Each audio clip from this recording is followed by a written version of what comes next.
नमस्कार। आज का यह वीडियो हिंदी भाषा की बोलियों पर आधारित है।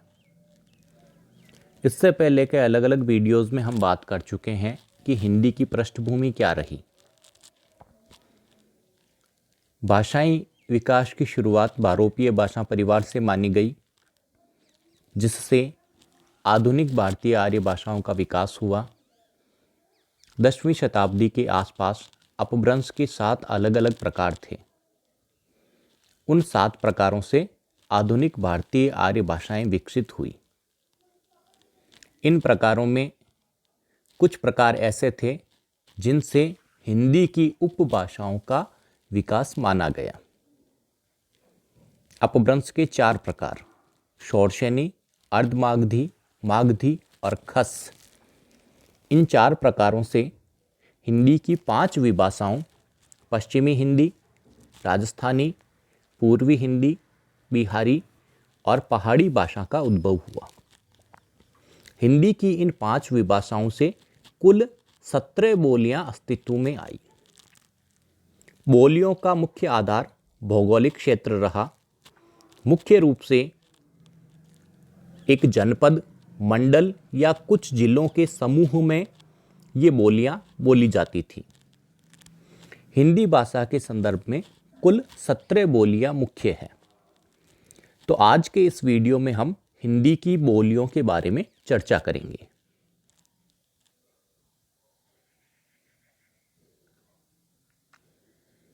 हिंदी की कुल 17 या 18 बोलियां मानी जाती हैं।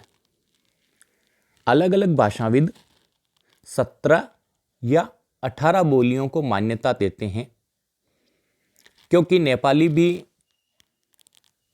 इसी आर्य भाषा समूह से विकसित हुई, लेकिन ये हिंदी से अलग है। इसी तरह एक भाषा जिसे हिंदवी कहा गया, जो हिंदी और उर्दू का मिश्रण है, इसे भी कुछ विद्वान हिंदी में शामिल करते हैं, कुछ इसे हिंदी से अलग रखते हैं। तो आज हम हिंदी की इन प्रमुख बोलियों के बारे में चर्चा करेंगे। हमारे सिलेबस में ब्रज, अवधी और खड़ी बोली के बारे में प्रश्न पूछे जाते हैं। ये 3 बोलियां हिंदी की सर्वाधिक महत्वपूर्ण बोलियां हैं। इसके अलावा राजस्थान के स्थानीय परिवेश को ध्यान में रखते हुए राजस्थानी की 4 बोलियों के बारे में भी प्रश्न पूछा जाता है। तो हिंदी की जो प्रमुख बोलियां हैं, उनमें सबसे पहले बात करते हैं ब्रज की। ब्रज का क्षेत्र मथुरा, आगरा, अलीगढ़, धौलपुर, भरतपुर, एटा, बदायूं और बरेली है। पूर्वी राजस्थान में धौलपुर और भरतपुर में ये बोली जाती है, जबकि पश्चिमी उत्तर प्रदेश में भी इसका व्यापक प्रसार देखने को मिलता है। इसका क्षेत्र मुख्य रूप से ब्रज है और क्षेत्र के आधार पर इस बोली का नाम भी ब्रज पड़ गया। कृष्ण भक्ति का काव्य और हिंदी का रीति काव्य ब्रज भाषा में लिखित है, और भक्ति काल में ब्रज भाषा के उत्कर्ष के कारण ही इस काल को हिंदी साहित्य का और हिंदी भाषा के इतिहास का स्वर्णकाल कहा जाता है। ब्रज भाषा के प्रमुख कवि हैं सूरदास, जिन्होंने सूर सागर, सूर सारावली और साहित्य लहरी लिखा। नंददास ने भंवर गीत और रास पंचाध्यायी की रचना की। कृष्णदास ने भ्रमर गीत लिखा। रस खान ने सुजान रस खान और प्रेम वाटिका। केशवदास ने कवि प्रिया, रसिक प्रिया और रामचंद्रिका। इसके अलावा अलग अलग रीतिकालीन कवियों ने भी अपनी काव्य रचनाएं ब्रज भाषा में की है। मुख्य कवि हैं गणानंद, बिहारी, रत्नाकर, भारतेंदु। भक्ति काल के प्रसिद्ध भक्त कवि तुलसीदास की 6 रचनाएं भी ब्रज में रचित है। ब्रज का शाब्दिक अर्थ होता है गोष्ठ या चारागाह, पशुओं के चरने का स्थान। तो मुख्य रूप से यह उस क्षेत्र में प्रचलित थी जहां पशुपालन को प्रमुखता दी जाती थी। अब बात करते हैं ब्रज भाषाओं की विशेषता के बारे में। इसके संबंध में अक्सर प्रश्न पूछा जाता है कि ब्रज की विशेषताएं क्या है। पहली विशेषता आ प्रत्यय औ हो जाता है। इसे ओकारांत की प्रवृत्ति कहते हैं। जैसे हिंदी का शब्द है आया, तो ब्रज में ये हो जाएगा आयो। इसे हम सूरदास के काव्य से समझ सकते हैं। जैसे सूरदास की एक पंक्ति है, जब उद्धव ब्रज जाते हैं तो गोपियां उनसे ये कहती है कि आयो घोष बड़ो व्यापारी। तो यहां आयो शब्द है वो ब्रज की ओकारांत प्रवृत्ति का सूचक है। इसके अलावा ध्वनि परिवर्तन भी होता है। ण के स्थान पर न का प्रयोग, जो तीनों श हैं उसमें सिर्फ दंत्य स का प्रयोग, तालव्य और मूर्धन्य का प्रयोग इसमें नहीं होता। ल और ड़ के स्थान पर कई जगह र का प्रयोग देखने को मिलता है। जैसे रावण को रावण कहा जाता है, गणेश को गणेश, बादल को बादर और साड़ी को सारी। कुछ व्यंजन ध्वनियों में भी परिवर्तन देखने को मिलता है। जैसे एक शब्द है नंबरदार, ये ब्रज में लंबरदार कहलाएगा। ये असर हमें मारवाड़ी में भी देखने को मिलता है। कई बार हम देखते हैं ग्रामीण क्षेत्रों में जब बिल्कुल ठेठ गंवई भाषा में लोग बात करते हैं तो वो नंबर को लंबर कहते हैं। आमतौर पे हम देखते हैं, जैसे किसी बच्चे को पूछा जाए कि कितने नंबर आए, तो उसको मारवाड़ी में ठेठ गंवई लहजे में कहेंगे कितना लंबर आया। तो ये नंबर लंबर बन गया। ये प्रवृत्ति मुख्य रूप से ब्रज भाषा की है और इसका कुछ असर हमें राजस्थानी में, मारवाड़ी में भी देखने को मिलता है।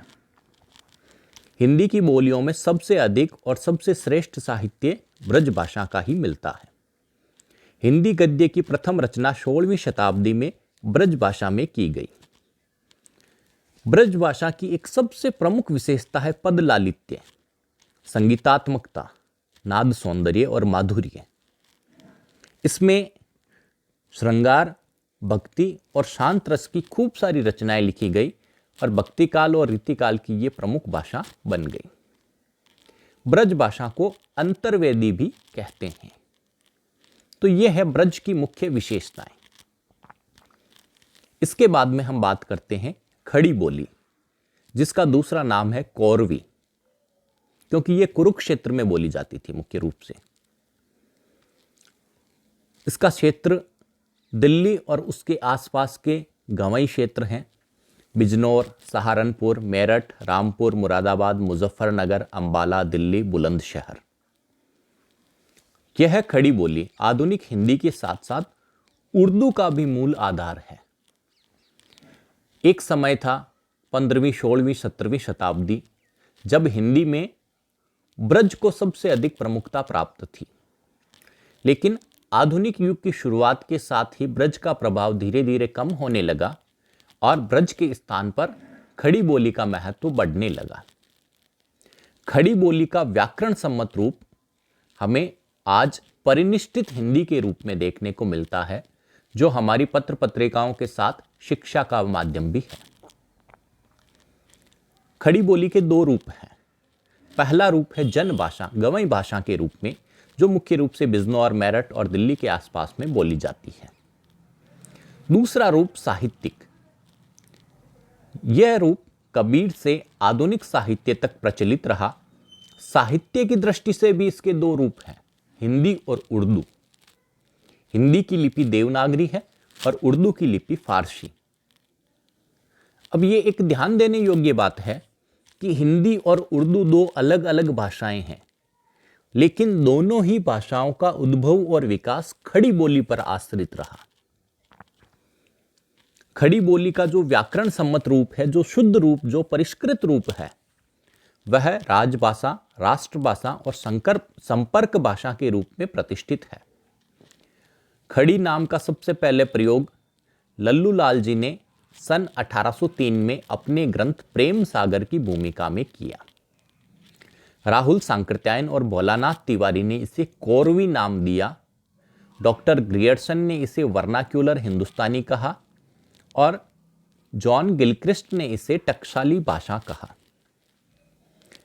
खड़ी बोली हिंदी का प्रथम कवि अमीर खुसरो को माना जाता है, जिनका जीवन काल सन 1255 से 1324 तक रहा। अब बात करते हैं खड़ी बोली गद्य की प्रथम उल्लेखनीय रचना। यहां पर भी ये बात ध्यान देने योग्य है कि खड़ी बोली का प्रथम कवि यानी जिसने काव्य लिखा वह तो अमीर खुसरो है, लेकिन खड़ी बोली में गद्य की उल्लेखनीय रचना की बात करें तो अकबर के दरबारी कवि हुए थे गंग। उन्होंने 1570 ईस्वी में चंद छंद वर्णन की महिमा लिखी। इसे खड़ी बोली गद्य की पहली उल्लेखनीय रचना माना जाता है। अब बात करते हैं आधुनिक युग में खड़ी बोली गद्य की प्रथम उल्लेखनीय रचना कौन सी होगी। तो रामप्रसाद निरंजनी ने सन 1741 में भाषा योग वशिष्ठ लिखी। इस रचना को आधुनिक खड़ी बोली गद्य की उल्लेखनीय रचना माना जाता है। और मौलिक गद्य रचना की बात करें तो इंशा अल्लाह खां ने रानी केतकी की कहानी लिखी। 19वीं शताब्दी के शुरुआत में लिखी गई ये रचना आधुनिक काल में मौलिक गद्य की महत्वपूर्ण रचना मानी जाती है। अब कई बार प्रश्न आता है कि खड़ी बोली हिंदी का पहला महाकाव्य कौन सा है। अयोध्या सिंह उपाध्याय हरिओद ने सन 1914 में प्रिय प्रवास की रचना की और प्रिय प्रवास को खड़ी बोली हिंदी का पहला महाकाव्य माना जाता है। अब बात कर लें कि खड़ी बोली नाम कैसे पड़ा। पहला कारण यह माना जाता है कि ब्रज और अवधि के लचीलेपन की अपेक्षा कड़ी अथवा खड़ी होने के कारण इसे खड़ी बोली कहा गया। दूसरा एक मत है कि मूर्धन्य ध्वनियों की अधिकता। मूर्धन्य ध्वनियां होती है टा ठा डा ढाणा।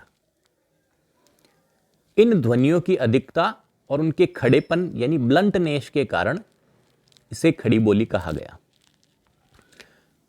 डॉक्टर हरदेव बाहरी ये मानते हैं कि इसका व्यवहार शिक्षा और साहित्य में स्टैंडर्ड भाषा के रूप में किया गया, इसलिए इसे खड़ी बोली नाम दिया गया।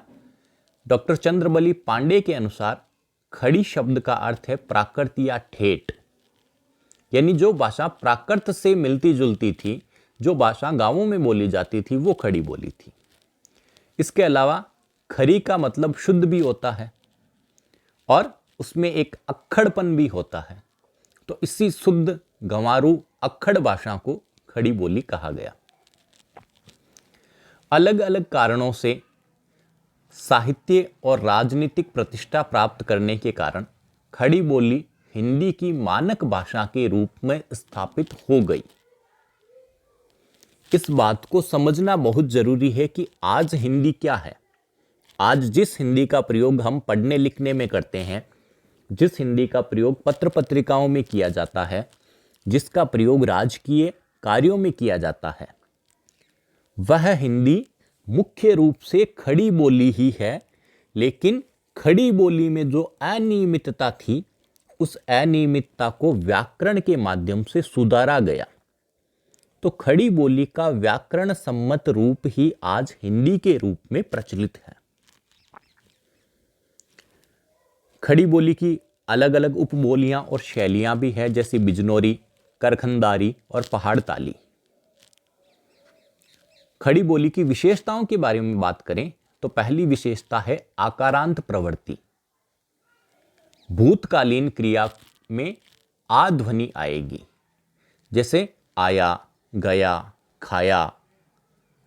तो यहां पर जो आ ध्वनि है उसे आकारांत प्रवृत्ति कहते हैं।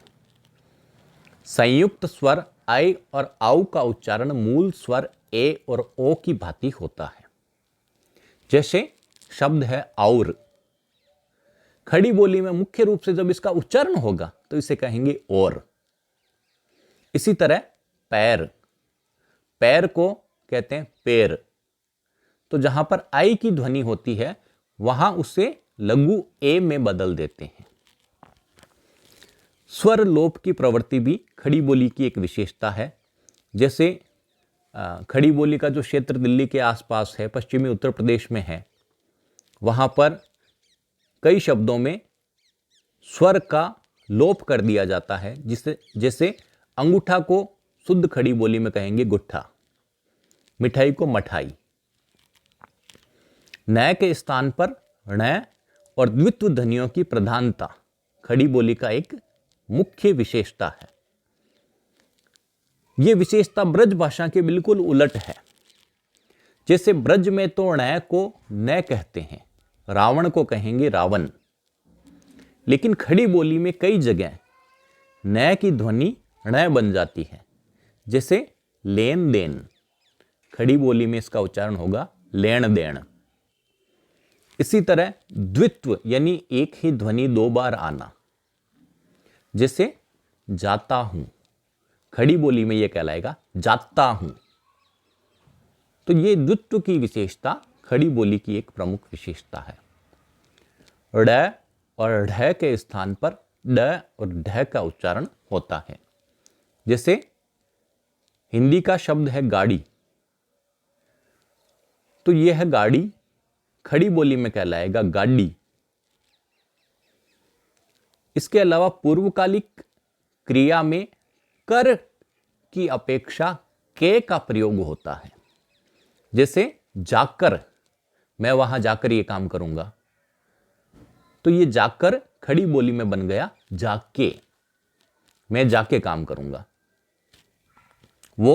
वह खाना खाकर चला गया, इसे खड़ी बोली में कहेंगे वह खाना खाके चला गया।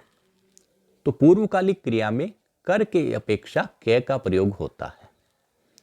तो ये कुछ प्रमुख विशेषताएं हैं खड़ी बोली की।